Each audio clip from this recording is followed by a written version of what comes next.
और आज की इस क्लास में हम सामाजिक विज्ञान के इम्पोर्टेंट प्रश्नों के बारे में बात करेंगे। स्टूडेंट्स, जैसा आप देख रहे हैं कि ये जो आपकी क्लास है, ये आपकी क्लास सामाजिक विज्ञान पर आधारित है।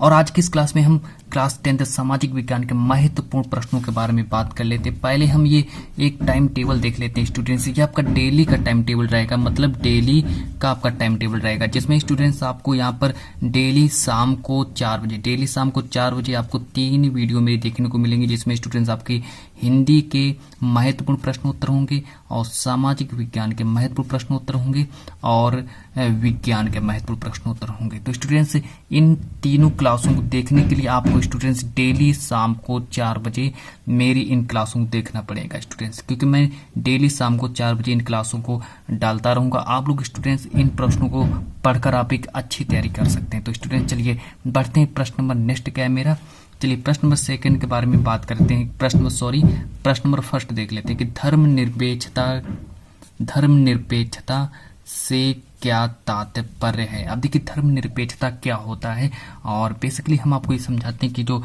धर्मनिरपेक्षता से हमसे पूछा जाएगा तात्पर्य, और ये हमसे स्टूडेंट्स 2 अंक का पूछा जाएगा। चलिए, ये स्टूडेंट्स हमसे 2 अंक का पूछा जाएगा, इसीलिए हमने स्टूडेंट्स इसको अति लघु उत्तरीय प्रश्नों में रखा है कि राज्य का अपना कोई धर्म ना हो। जैसे अगर कोई राज्य है और उसका कोई धर्म ना हो तथा राज्य में रहने वाले व्यक्ति स्वेच्छा से भी कोई भी धर्म अपना सकें। जो राज्य में जो रहने वाले जो व्यक्ति हैं वो क्या करते हैं कि क्या करेंगे, स्वेच्छा से भी कोई भी धर्म अपना सके तथा राज्य धर्म के आधार पर, मतलब तथा राज्य धर्म के आधार पर नागरिकों में भेदभाव ना करें। जो नागरिक हैं उनमें भेदभाव ना करें।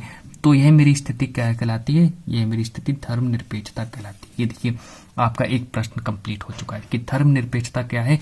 और आपको स्टूडेंट्स डेली शाम को मेरी इन क्लासों को देखना पड़ेगा। डेली शाम को इन क्लासों को देख लें, फिर आपको जो पढ़ना है आप लोग वो पढ़ें।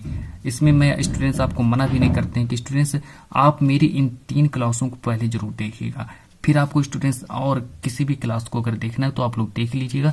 चलिए, अब बात करते हैं प्रश्न नंबर 2 के बारे में बात करते हैं कि अब देखिए प्रश्न नंबर 2 मेरा क्या कि लोकतांत्रिक व्यवस्था क्या है। अब जो लोकतांत्रिक जो व्यवस्था है वो क्या है। लोकतांत्रिक व्यवस्था क्या है कि यह एक ऐसी व्यवस्था है जिसके केंद्र में लोग हों, मतलब जिसके केंद्र में अगर लोग हैं तो क्या है, यह एक ऐसी व्यवस्था है जिसके केंद्र में लोग हों। अर्थात करके समझाया गया है कि लोगों के द्वारा बनाई सरकार जो लोगों के हितों के लिए काम करेगी तथा लोगों की इच्छा तक ही बनी रहेगी। मतलब इसमें लोगों के लिए काम कर रही है और लोगों की इच्छा तक ही बनी रहेगी। इसमें यह समझाएगा लोकतांत्रिक व्यवस्था सिर्फ यही है। आपको इसमें सिर्फ इतना ही पढ़ना है कि लोकतांत्रिक। अब देखिए प्रश्न नंबर 2 क्या कह रहा है कि लोकतांत्रिक व्यवस्था क्या। अब लोकतांत्रिक व्यवस्था क्या आपको सही से समझाते हैं। देखिए कि यह एक ऐसी व्यवस्था है जिसके केंद्र में क्या होते हैं, लोग हों, अर्थात लोगों के द्वारा बनाई सरकार, अर्थात जो लोगों के द्वारा जो सरकार जो बनाई जाती है, और अर्थात कह सकते हैं जो लोगों के हितों के लिए जो सरकार है वो हितों के लिए काम करेगी तथा लोगों की इच्छा तक ही बनी रहेगी। मतलब जिसकी जो इच्छा है उसको पूरा करना है, इसमें ये समझाया गया है। चलिए, प्रश्न नंबर 2 कंप्लीट हो चुके हैं। प्रश्न नंबर 3 के बारे में बात कर लेते हैं।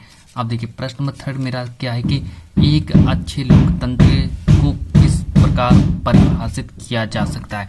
अब जो एक अच्छा जो लोकतंत्र है उसको किस प्रकार परिभाषित किया जा सकता है। अब देखिए, जो अच्छे लोकतंत्र को हम किस प्रकार से परिभाषित कर सकते हैं, इसमें ये हमको बताना है कि जो अच्छा लोकतंत्र है उसको हम किस प्रकार से परिभाषित कर सकते हैं। तो देखिए समझते हैं कि जनता शासक को चुने। अब क्या करें, जनता जो है वो शासक को चुने, फिर क्या करें, और शासक क्या करता है कि जनता की भावनाओं और आकांक्षाओं के अनुरूप काम करे। यानी कि जो जनता जो है क्या करे कि शासक को चुने, और फिर शासक क्या करे कि जनता की भावनाओं और आकांक्षाओं के अनुरूप काम करे।